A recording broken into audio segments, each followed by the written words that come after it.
நண்பர்களே, இந்த ஒரத்தாடு சட்டமன்ற தொகுதியிலிருந்து சொல்கிறேன், ஆடலும் கலையும் அழகைச் சிறந்த அத்தனையும் மானமும் காதலும் பின்னை பிளக்கும் வீரமும் நஞ்சையும் புஞ்சையும் கொஞ்சி விளையாடும் இந்த தஞ்சை தரணியிலே இந்த நிலம் உலகின் 16 நாடுகளுக்கு தலைநகராக இருந்த இடம், ஊர் இந்த தஞ்சாவூர்.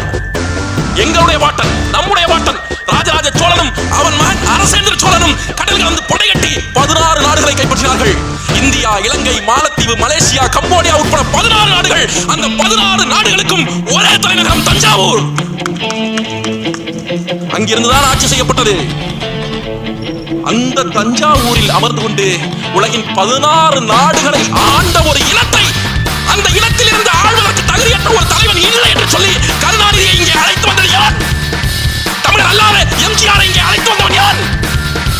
எப்படி ஓட்டு போட்ட? எப்படி போட்ட?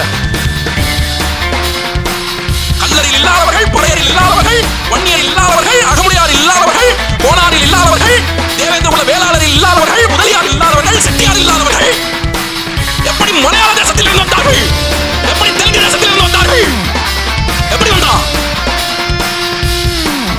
இன்று வரை திராவிட முன்னேற்ற கழகத்தினுடைய தலைமை பதவி கருணாநிதி குடும்பத்திலிருந்து வேறு ஒரு ஆளுக்கு சென்றிருக்கிறதா?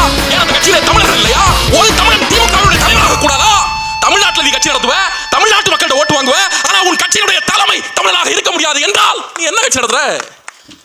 என்ன நடத்துற?